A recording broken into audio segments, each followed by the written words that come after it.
सल्तनत उस्मानिया के 34वें सुल्तान अब्दुल हमीद सानी 21 सितंबर सन 1842 को कुस्तुनतुनिया तुर्की में पैदा हुए। सुल्तान अब्दुल मजीद के फर्जंद सुल्तान अब्दुल हमीद ने 31 अगस्त सन 1876 से 27 अप्रैल सन 1909 तक तुर्की पर हुकूमत की। उनका दौरे हुकूमत बहुत से हवालों से कठिन समझा जाता है, क्योंकि उनके दौर में एक जानिब बरतानिया दुनिया में नए आलमी निज़ाम के निफाज के लिए सरगर्दा था, तो दूसरी जानिब यहूदी फ़लस्तीन की सरजमीन के कुछ हिस्से पर अपनी अलहदा रियासत के क़याम के लिए कोशां थे। सुल्तान अब्दुल हमीद, जो अपनी फ़हम फ़रासत से पुर सियासत के लिए दुनिया भर में मकबूल थे, दुश्मन के रास्ते की रुकावट बने रहे। उन पर कई बार जानलेवा हमले होने के बावजूद वो आलम इस्लाम की खिदमत में मसरूफ़ अमल रहे।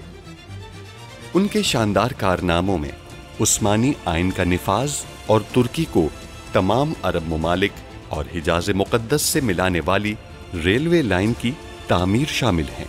अंग्रेज़ों और यहूदियों की साजिशों का बहादुरी से मुकाबला करने वाले इस मुजाहिद ने 10 फरवरी सन 1918 को 75 साल की उम्र में वफ़ात पाई। उनकी फुतूहात और कारनामे तारीख में हमेशा सुनहरी हरूफ से लिखे जाएंगे। सुल्तान मौसम ने हमें सिर्फ इसी शर्त पर महल से जाने की इजाजत दी थी कि आप हमारे साथ रहेंगे, लेकिन हमें बात करने की जरूरत नहीं है। तुम्हारे नुकसान को मैं पूरा करूंगा, लेकिन तुम किसी भी दुकानदार को हाथ नहीं लगाओगे। ठीक है फिर। आपकी रकम कौन ले रहा है? शहजादा अब्दुल कादिर।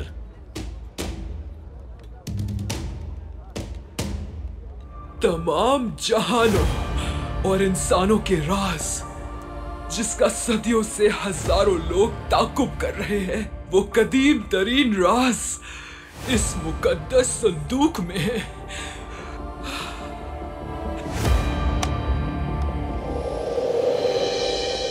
बताओ हमें, तुम्हारी तंजीम कैसे काम करती है? तुम दूसरों से कैसे मिलोगे? कोई गोली नहीं चलाए, मेरी जान इसके हाथ में है। नादिर साहब, तंजीम कहां और कैसे मुलाकात करेगी?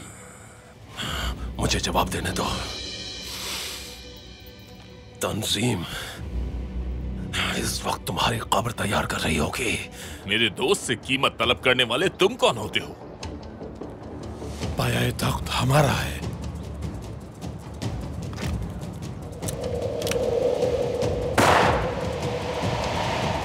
अगर हम खुद गुजरगाह का तयन कर लें?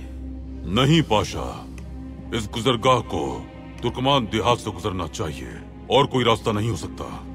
जब तक हम यहाँ मौजूद हैं, आप हमारे साथ रहेंगी। यानी मैं नहीं जा रही हूँ।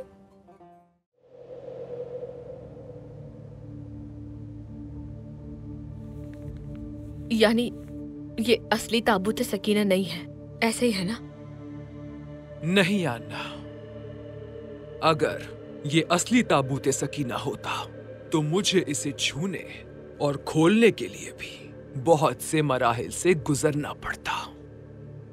तो फिर ये क्या है मदाम? यानी मैं समझ नहीं पा रही कि कोई इस तरह की चीजों को संदूक में क्यों रखेगा, जैसे कि ये मिसवाक। मिसवाक इसे मुसलमान इस्तेमाल करते हैं। ये अहदे कबले मसीह में बाबुल और मिस्र में इस्तेमाल होती थी। ये चाबियां और पत्थर और इस पर बनी अलामतें और तहरीरें इब्रानी और गोक्तुर्क जुबान में है। तो ये क्या है मादाम?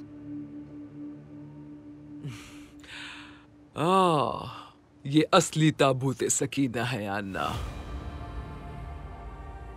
बबूल के दरख्त पे सोना चढ़ाए हुए ये उसके मुहाफिज फरिश्ते हैं। देखो, ये सोने के कड़े और लाठियां, शायद वो ये साथ रखते होंगे। तो इस पर यह अजीबोगरीब नक्शो निगार का क्या मतलब होगा? इन सब का यकीनी तौर पे कोई ना कोई मतलब तो होगा, और जो इसके मतलब तक पहुंच गया वो ताबूते सकीना तक और उसके लाजवाल राज तक भी पहुंच जाएगा बआसानी। यकीनन ये चाबी उस दरवाजे की होगी जो अब्दियत और खुदाई हिकमत की तरफ हमारे रास्ते की रहनुमाई करेगा। बज़ाहिर वो इस बात को यकीनी बनाना चाहते थे कि जो शख्स उस अजीम और कदीम संदूक तक पहुंचे वो उस मालूमात को सही तौर पर समझने की अहलियत और फहम रखता हो। यानी ये एक इम्तिहान है? ये एक इंतहाई मुश्किल इम्तिहान है अन्ना, बहुत।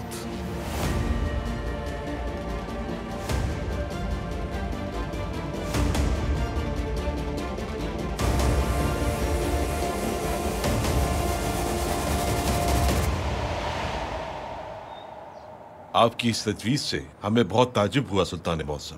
हमने सुना है कि आप जवानी में बहुत अच्छे शिकारी थे। आप सब ये न भूलें कि हम बूढ़े होने पर शिकार भूल गए। हम न बूढ़े हुए हैं और न ही भूले हैं। हम देख सकते हैं कि हमारे पास क्या है। हमें बहुत खुशी हुई। तो हम किसका शिकार करने वाले हैं? हमारे मुकद्दर में जो भी आ जाए उसका। आइए।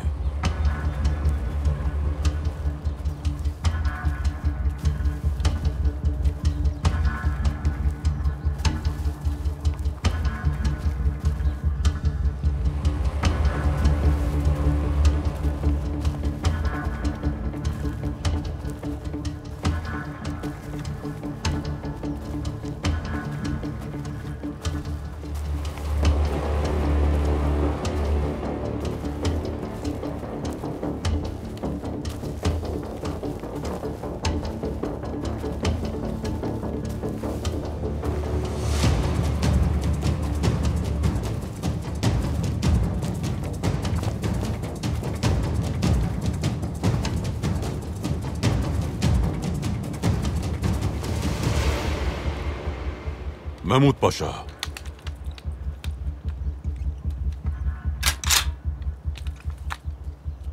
ये एक बंदूक है, बिल्कुल वैसी जैसी आपके पास भी है, लेकिन इनमें फर्क है। क्या फर्क है? इसमें एक खास कारतूस है जो एक मुख्तलिफ आवाज पैदा करता है।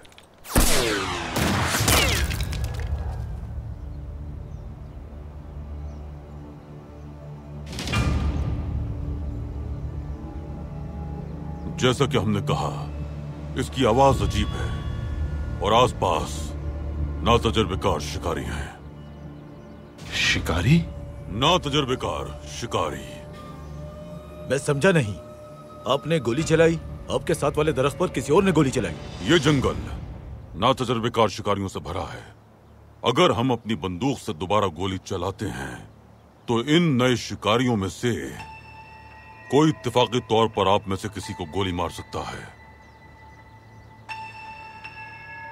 तो फिर हमें शिकार का इरादा तर्क करके यहां से जाना चाहिए। यकीनन हम जा सकते हैं, लेकिन एक सूरत में। आज हमें एक अहम खबर मिली है। हमारे दो करीबी दोस्तों को ऐसे लोगों के जरिए अगवा किया गया है जिन्हें हम नहीं जानते, लेकिन हम ये जानते हैं कि इन अगवाकारों का आप में से किसी एक से ताल्लुक जरूर है।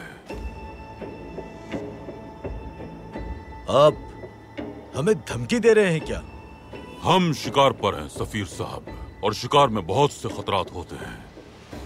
क्या ऐसा नहीं है महमूद पाशा? जी सुल्तान मौज़म, ऐसा ही है। आपने दुरुस्त फरमाया। किसी भी लम्हे कोई भी नातजुर्बेकार शिकारी हम में से किसी को गोली मार सकता है। शिकार के दौरान ऐसी चीजें होती ही रहती हैं। यानी शिकार के दौरान हादसाती तौर पर शहंशाह और बादशाह मारे जा सकते हैं। ये बात हर कोई समझता है, और सिफारती बहरान भी पैदा नहीं होता। ऐसा कुछ भी हो सकता है, आखिर ये शिकार है। मिसाल के तौर पर जैसे बाज़ंतीनी शहंशाह वेसेलिस अव्वल की मवादीनिया के करीब एक जंगल में शिकार के दौरान गोली लगने से मौत हो गई थी और सबने इसे एक हादसा ही समझा। एक और मिसाल के तौर पर रूसी जार आयोन ने नोवगोरोड के पादरी की तलाश में एक मुहिम के दौरान उस पादरी को ही गलती से हलाक कर दिया था। और फिर एक और मिसाल भी है। बर्तानिया की एक मशहूर मारूफ शाही शिकारगाह न्यूफोर्ड में बर्तानिया के बादशाह विलियम रोफुस के सीने में एक तीर लगा, लेकिन यह वाज़ेह नहीं था कि वो तीर कहां से आया है। और फिर ये एक हादसा ही समझा गया और एक अजीम बादशाह मौके पर ही मारा गया। यानी शिकार में किसी भी वक्त कुछ भी हो सकता है।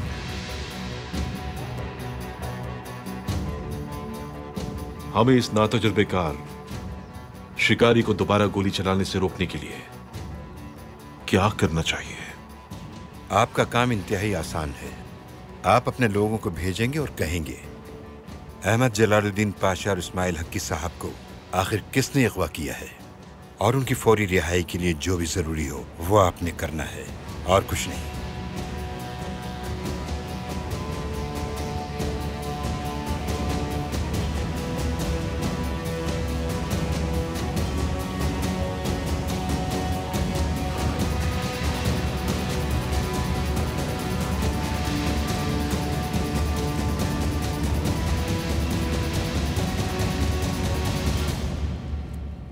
हम तुम्हारे साथ मुआहिदा करेंगे। अब देर हो गई खलील खालिद, कोई मुआहिदा नहीं। जब बनाइद ने हमें धोखा दिया तो मैंने कसम खाई कि मैं उसे मार दूंगा। उसका वक्त आया और मैंने उसे मार दिया। अगर तुम इसी तरह मेरे मामलात में मुदाखलत करते रहे तो जब तुम्हारा वक्त आएगा मैं भी तुम्हें मार दूंगा। मेरी बात याद रखना।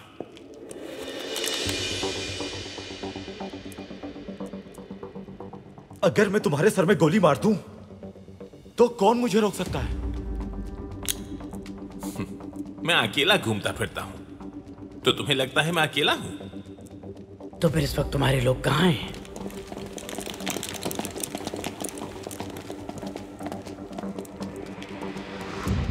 तुम सब में इतनी ताकत नहीं कि तुम लोग मुझसे दुश्मनी कर सको। खलील खालिद, अब मैं वो आदमी नहीं जिसे तुमने जलाया था।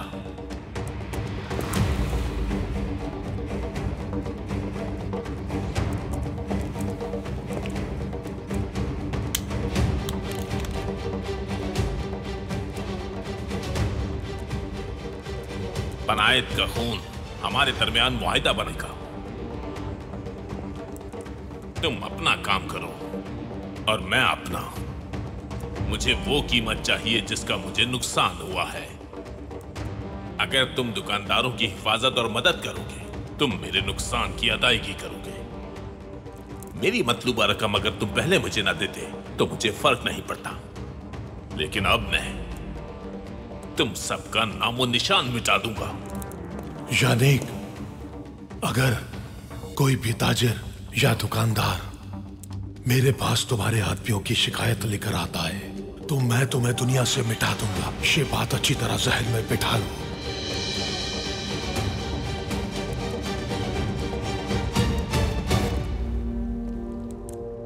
अगर रकम दोगे तो किसी को कोई तकलीफ नहीं होगी।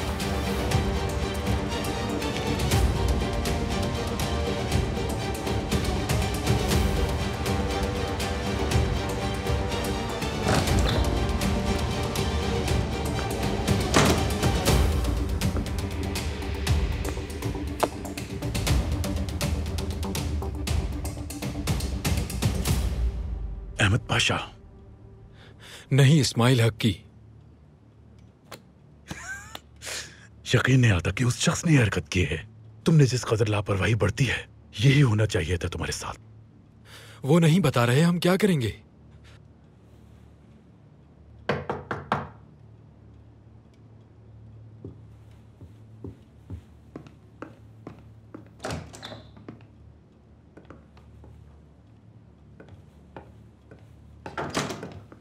जनाब जालमन।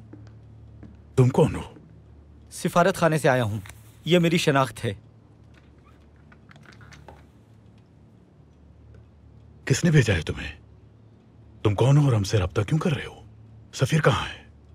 जनाब, जब मैं सिफारत खाने पहुंचा तो मैंने गैर मामूली हिफाजती इकदामात को ख़त्म कर दिया। सफ़ीर साहब ने हिदायत भेजी हैं, वहाँ से आपका नाम और पता सामने आया। सफीर के साथ कुछ हुआ है?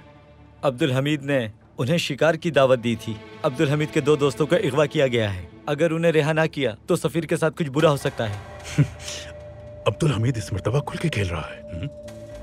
सफीर और उसके दोस्त जानते हैं कि शिकार के दौरान किसी हादसे का शिकार होना एक अच्छा बहाना है।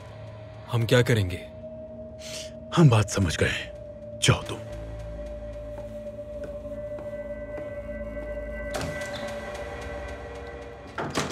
बताइए हम क्या करेंगे? अब्दुल हमीद तंजीम तक पहुंचने से कबल गुजरगाह का तयन नहीं कर सकेगा। वो तंजीम तक नहीं पहुंच सकते हैं। उन सब को मार देते हैं, सब खत्म हो जाएगा। सफीरों को मरने दें, सब मर जाएंगे और अब्दुल हमीद इस रेलवे को नहीं बना सकेगा। नहीं, ये इतना बड़ा काम नहीं होगा जिसके लिए हम ये सब करें। अहमद पाशा और 2 मजीद आदमियों को मारना कोई मसले का हल नहीं है। वो तंजीम किसी न किसी तरह अब्दुल हमीद तक पहुंच जाएगी। जब तक हम इस तंजीम तक पहुंच नहीं जाते और इसके अराकीन को हलाक ना करें तो हम इस काम को खत्म नहीं कर सकते। तो हम क्या करेंगे? अब्दुल हमीद तंजीम की तरफ से इशारे का मुंतज़िर है और जो लोग तंजीम के साथ आएंगे वो हमारे हाथ में है, लेकिन वो हमें कुछ बता नहीं रहे। क्रून, अगर हम उन लोगों से कुछ उगलवा नहीं पा रहे तो फिर एक ही रास्ता बचा है। क्या? हमें उन्हें आजाद करना होगा, सफीरों को बचाने के अलावा जो चाहते हैं वो हासिल करने के लिए। अगर हम उन सबको आजाद कर देते हैं तो हमें कुछ भी नहीं मिलेगा। कादिर साहब हमारे हाथ में होंगे। अगर वो अब्दुल हमीद को बताएंगे तो वो ये जानते होंगे कि कादिर साहब मर जाएंगे, लेकिन सबसे पहले उन्हें ये समझना होगा कि वो आजाद हैं ताकि वो मुलाकात के बारे में एक दूसरे को जरूरी मालूमात दे सकें।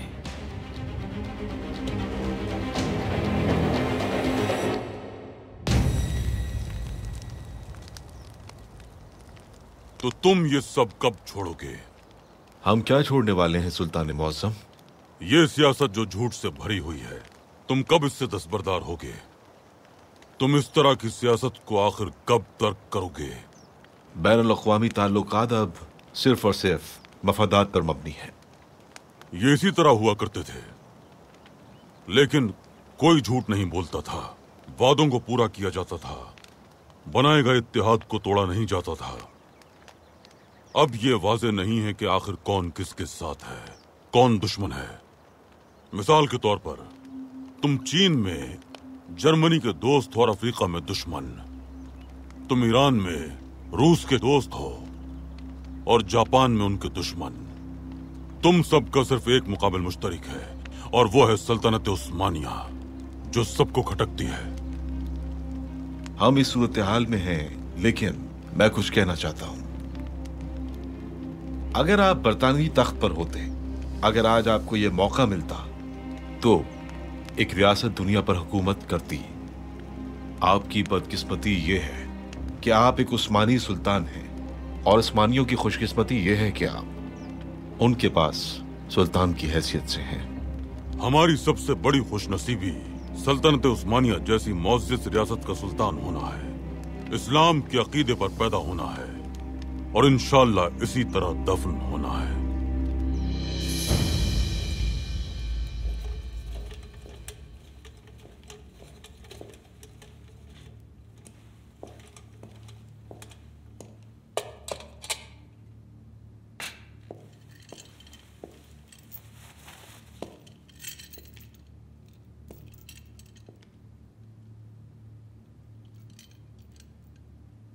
मैं कैसे खाऊंगा? क्या तुम मेरे हाथ नहीं खोलोगे? खोल देता हूं, लेकिन कोई चालाकी मत करना। चाहो तो अपने हाथ से भी खिला सकते हो।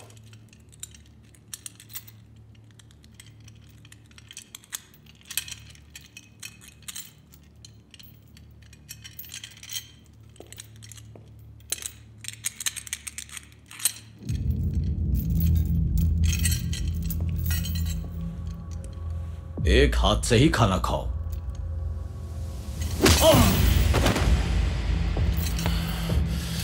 कहा भी था कि अपने हाथ से खिला दो।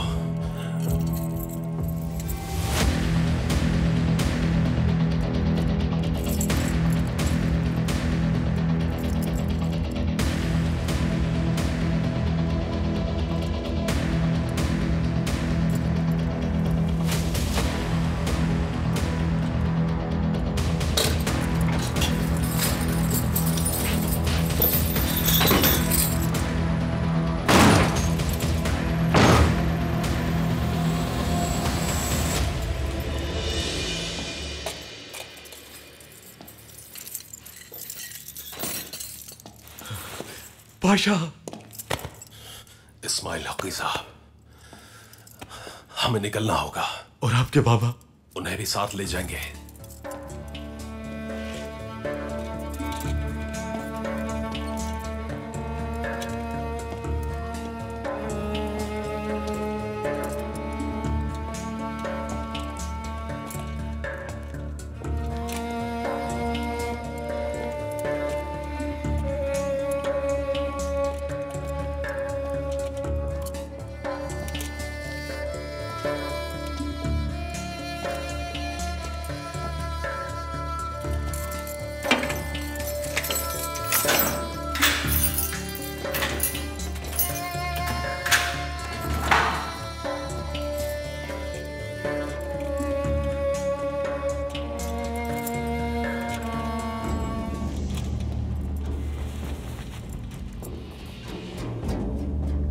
बाबा।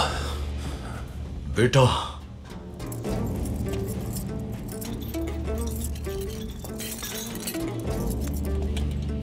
चलिए बाबा, आइए।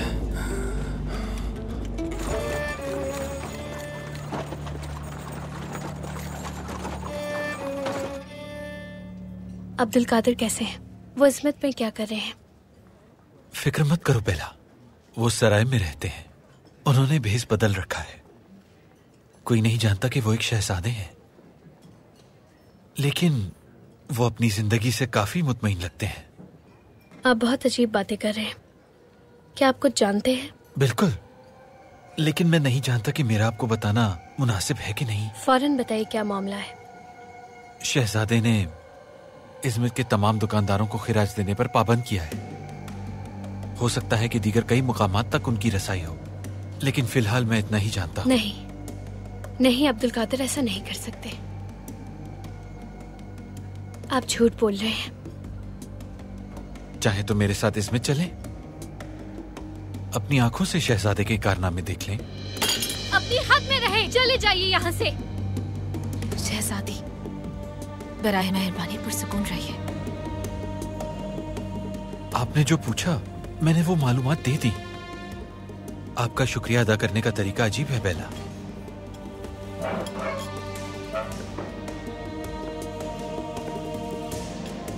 वैसे आप गुस्से में और भी हसीन हो जाती हैं।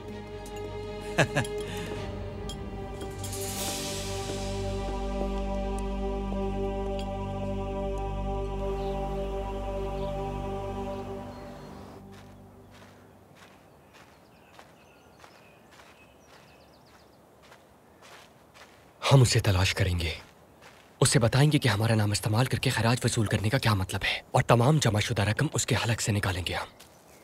मैं भी समझ नहीं पा रही, आखिर कोई ऐसा करने की जुर्रत कैसे कर सकता है? गरीब लोगों का खून चूस रहा है वो।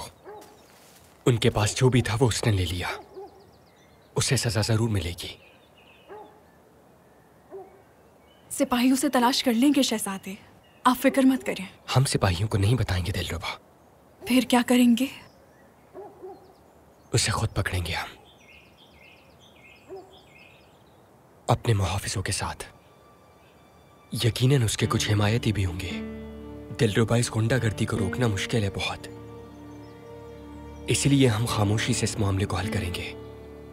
अगर पकड़े जाने का एहसास हो गया उसे, तो वो बआसानी गायब हो जाएगा।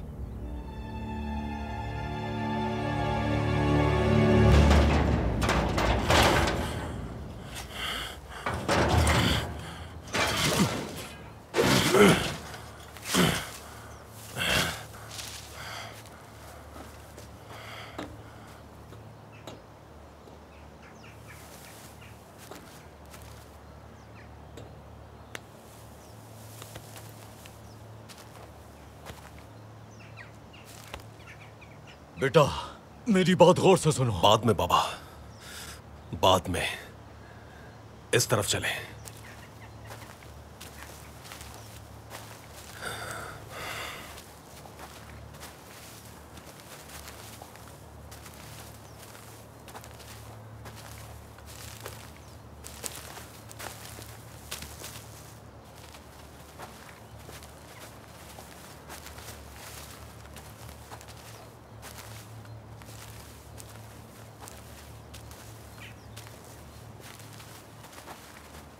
बेटा, अहमद पाशा। बाबा,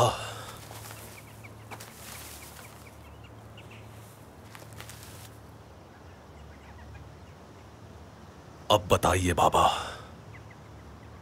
हम एक दूसरे से जुदा रहे, अब बताइए अब क्यों मेरे सामने आए? बेटा, हम इतने बरसों बाद भी लावजा नहीं मिले। तो बताइए फिर, किस लिए मिले? तंजीम। हम तंजीम के लिए इकट्ठा हुए थे। यहां सुल्तान अब्दुल हमीद खान के बुलाने पर आया हूं मैं।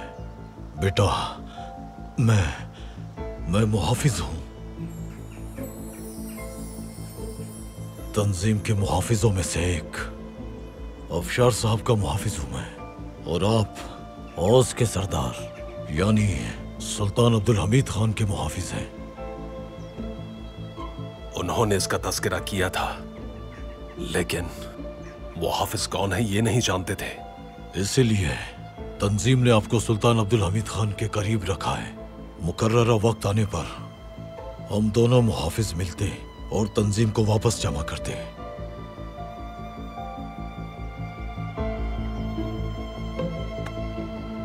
बाबा, मेरा दिल, आप ठीक तो हैं कादिर साहब? बाबा,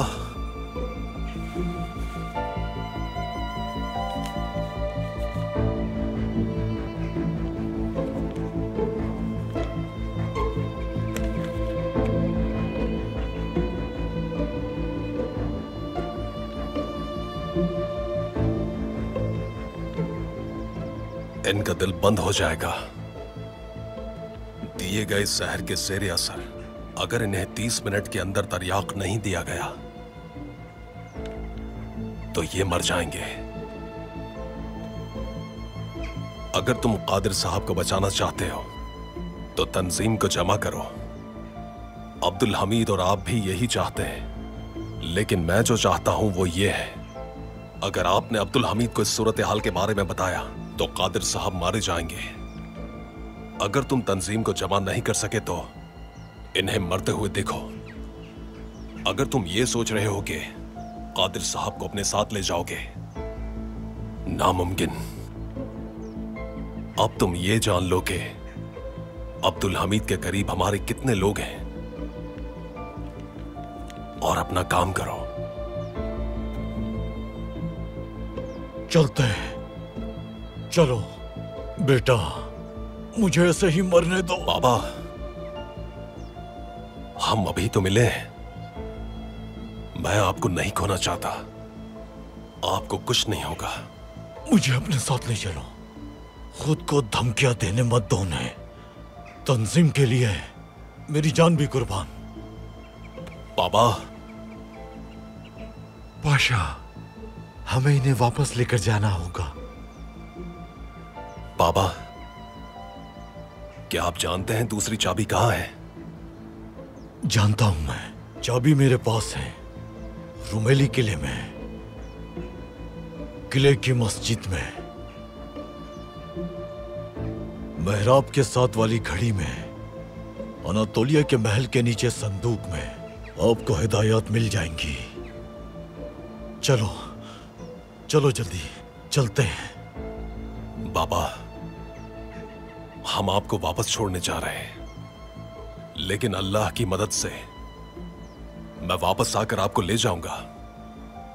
मैं आपको कुछ नहीं होने दूंगा, भरोसा रखिए। चलिए इस्माइल हक़ी साहब। बिस्मिल्लाह। चलें कादिर साहब। या अल्लाह। हम क्या करेंगे? मुझे लगता है कि अहमद पाशा और कादिर साहब ने तंजीम तक पहुंचने के लिए जरूर बात की होगी। तो हम इस बात को कैसे यकीनी बनाए कि अहमद पाशा अब्दुल हमीद को ना बताए? यकीन करो कि वो उसे बताएगा गुरुन। वो कैसे? तो फिर हमने ये क्यों लिखा कि वो उसे नहीं बताए? उसे कायल करने के लिए, ताकि वो ये सोचें कि महल में हर जगह मौजूद हैं हम। वक्त आने पे अहमद पाशा से हम दोबारा राब्ता करेंगे और उसके वालिद के बदले उससे तंजीम के बारे में पूछेंगे।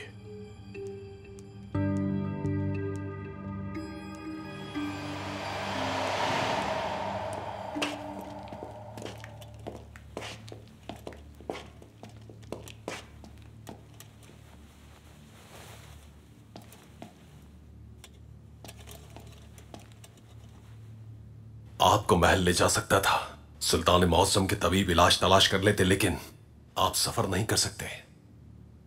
तुम ये गलत कर रहे हो बेटा। जानता हूं कि मैं क्या कर रहा हूं। मैं वापस आकर आपको ले जाऊंगा। मैं किसी भी सूरत अब आपको खो नहीं सकता। पाशा, अब हमें जाना चाहिए। हमें करीबी मुहाफिजों को इत्तला करनी होगी। मैं आपको जरूर ले जाऊंगा बाबा। मैं आऊंगा।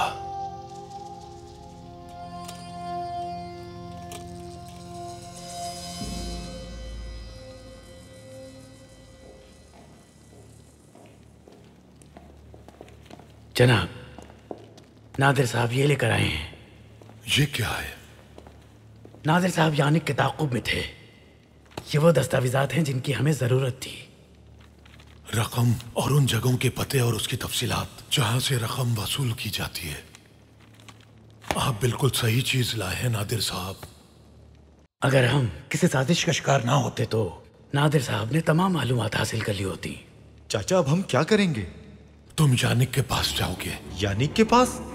हम यानिक के साथ क्या करेंगे और उसे कहां तलाश करेंगे? उसके आदमियों के पास जाओ, वो बताएंगे कि वो कहाँ है। तुम उन्हें बताओगे कि हम ताजिरों को छोड़ने के बदले मतलूबा मुआवजा अदा करने को तैयार हैं, लेकिन नादिर साहब की दी गई मालूमात के जरिए ये रकम हम उन्हीं से लेकर उनको वापस कर देंगे।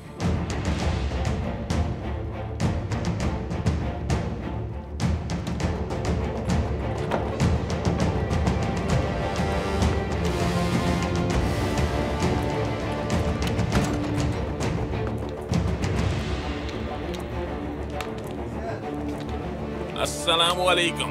वालेकुम सलाम। खुशामदीद यानिक।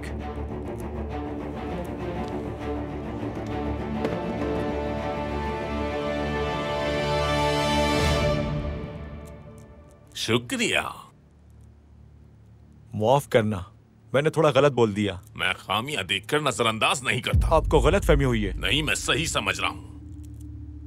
मुझे खलील खालिद के साथ देखकर तुमने मुझे कहा था कि चाचा ने यानिक का काम तमाम कर दिया। माफ कर दो यानिक। मैं माफ नहीं करता। अगर मैं तुम्हें माफ कर दूंगा तो हर कोई यही समझेगा कि यानिक पर हंसने वाले को कोई सजा नहीं दी जाती और हर शख्स भौंकने लगेगा। मैं इसकी इजाजत नहीं दे सकता।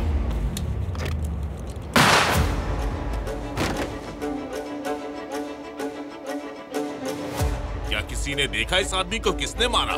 नहीं नहीं जनाब, हमने नहीं देखा। अफसोस, इस बेचारे को किसी ने गोली मार दी।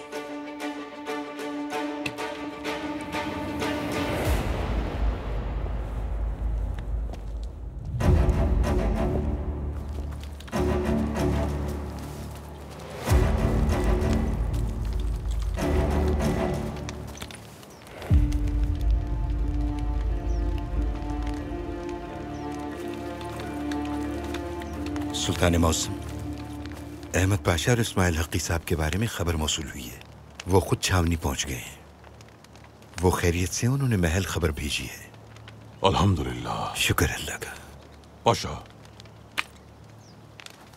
आइए जनाब, आइए।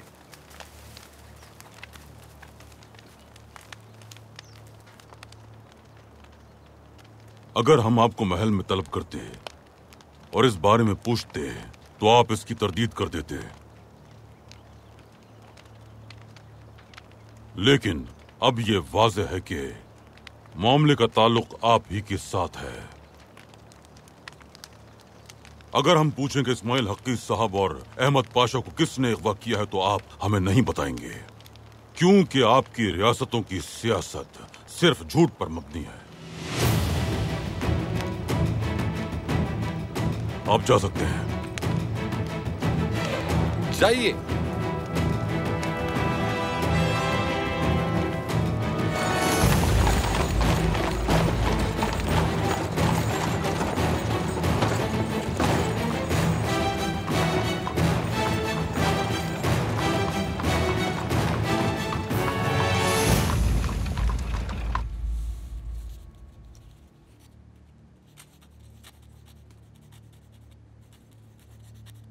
यकीनन ये फरिश्ते होंगे। हाँ। ये आदाद शुमार आखिर क्या कहते हैं मादाम, बताइए। क्या आप ये ज़बान जानती हैं? नहीं जानती हूँ, मगर थोड़ा वाकिफ हूँ। ये एक उल्टी बाल्टी की तरह है। मादाम देखिए, ये उल्टी चाबी की तरह लग रही है। अन्ना, अगर तुम इसी तरह मेरे पास खड़ी फजूल गुफ्तगू करती रही तो मैं जो जानती हूं वो भी भूल जाऊंगी। ये चीज एक खुफिया तर्ज का नक्शा है, और अगर मैं उन राजों को नहीं जान सकी तो अपना रास्ता तलाश नहीं कर पाऊंगी। हद हो गई है। किसी को अंदर मत आने देना। जो आपका हुक्म।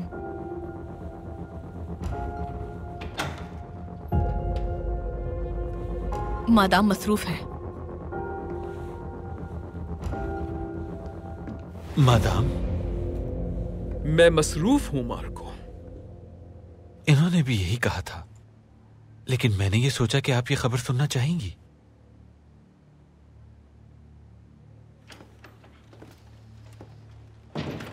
तो बताइए, क्या आपको कुछ कामयाबी मिली? अभी तक नहीं। तुम बताओ। मैंने नाइम सुल्तान को कहा है कि शहजादा खिराज वसूल करता है, पर उसने यकीन नहीं किया। लेकिन मुझे यकीन है कि वो देखना चाहेंगी। लेकिन इससे पहले कि वो अपने प्यारे भाई की बेगुनाही देखे, उस बेचारी के साथ रास्ते में क्या होगा कौन जानता है। शहजादा बेगुनाह नहीं है मार्को। मैंने तहकीक की है, मुझे यकीन है मादाम कोई और शहजादे का नाम इस्तेमाल कर रहा है। यकीनन मैं भी यही जानती हूँ कि शहजादा खिराज वसूल नहीं कर रहा, लेकिन हम यही जाहिर करेंगे कि जैसे वो ऐसा कर रहा है। शहजादे अब्दुल कादिर के बैंक के खाते में एक बड़ी रकम मुंतकिल कर दो मार्को।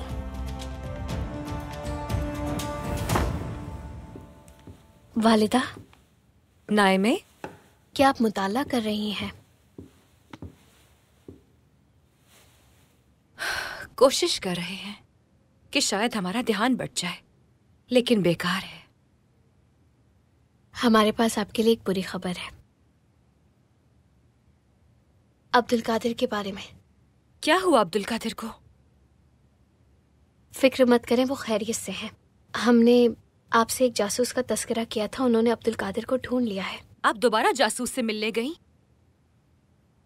नाइमे बेटी, हमने आपको मना किया था कि आप उससे दोबारा नहीं मिलेंगी। अपने बाबा की इजाजत के बगैर ये काम नहीं करेंगी। हम जो आपको बताएंगे वो सुनने के बाद आप सोचेंगी कि बाबा को ना बताकर हमने अच्छा किया। ऐसा क्या है? अब्दुल कादिर स्मिथ में ताजिरों से खैरात जमा कर रहे हैं।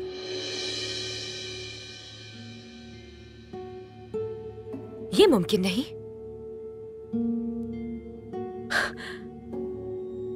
अब्दुल कादिर कभी भी हराम के करीब नहीं जाएंगे। हमने भी यही कहा था, लेकिन स्मिथ में शहजादे अब्दुल कादिर का नाम सुनने वाला हर शख्स खौफ से कांप रहा है।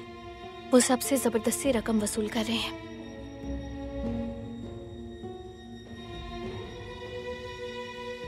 अब्दुल कादिर सरकश जरूर है, बागियाना ख्यालात के हामिल हैं, कभी किसी की नहीं सुनते, लेकिन वो कभी किसी का हक नहीं छीन सकते। हमें यकीन नहीं है। हमारे ख्याल में इस सूरत हाल की कोई और वजाहत जरूर होगी।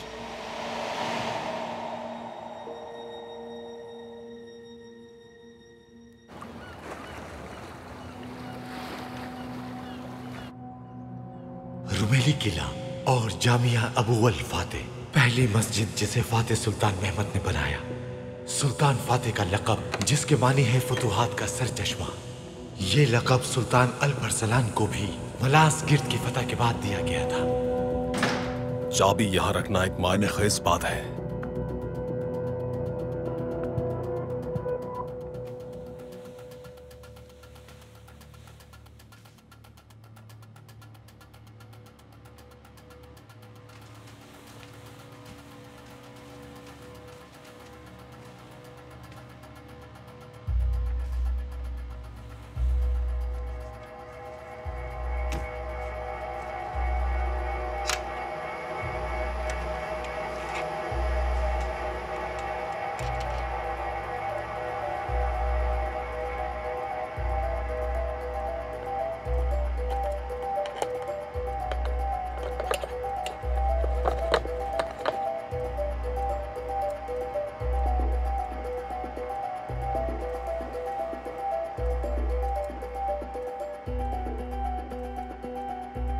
हमें चाबी मिल गई। अल्हम्दुलिल्लाह। वो लोग जो कोई भी है, उनका वाहिद मकसद तंजीम को खत्म करना है। जाहिर है कि वो सब कुछ जानते हैं पाशा। वो ये तक जानते हैं कि इस तंजीम का इजलास रेलवे तामीर के बारे में होगा। इसलिए हमें सुल्तान मौसम को हर चीज से आगाह करना होगा। पाशा, वो सब जानते हैं। महल की हर चीज के बारे में भी बाखबर है।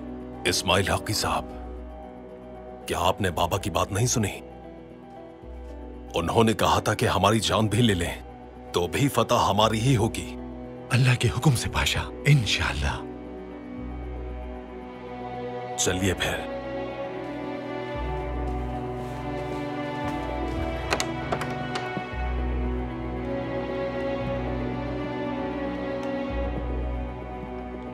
सुल्तान मौसम। क्या अहमद पाशा की कोई खबर है? जी सुल्तान मौसम, उन्हें एक अहम मसला हल करना था। उसे हल करने के बाद ही वो दोनों महल वापस आएंगे। अगर हम सफीरों के साथ वो चाल न चलते तो अहमद पाशा और इस्माइल हकी साहब के अगवाकारों का पता नहीं चलता। सुल्तान मौसम, ये किस तरह की दुनिया है? वो हमारे खिलाफ साजिशें कर रहे हैं और हम ये भी जानते हैं कि वो सफीर उनके राब्ते में हैं, लेकिन हम कुछ नहीं कर सकते। सियासत पाशा, सियासत। उनकी रियासतों में हमारे जासूस भी मौजूद हैं, लेकिन हम उनकी तरह शैतानी मंसूबे नहीं बनाते, सिर्फ मालूमात हासिल करते हैं। उनकी बदअखलाकी के मुकाबिल हमारा अखलाक है। इंशाअल्लाह फतह एक दिन हमारी ही होगी पाशा। इंशाअल्लाह सुल्तान मौसम, इंशाअल्लाह। सुल्तान मौसम, बरतानवी, रूसी और जर्मनी सफीर आपसे मिलना चाहते हैं। उनका कहना है कि रेलवे तामीर का मामला इंतहाई ताखीर का शिकार है। उन्होंने अपनी तजावीज तैयार कर ली हैं। हमें उनकी तजावीज की कोई परवाह नहीं है। महमूद पाशा को गुजरगाह के हवाले से क्या कोई पेशकश की गई है? नहीं सुल्तान मौसम, जाली गुजरगाह के नक्शे अब भी उनके पास हैं। यानी उन्हें यकीन नहीं है कि वो नक्शे हकीकी हैं। इसी वजह से कोई भी नहीं है जो इसे खरीदना चाहता है।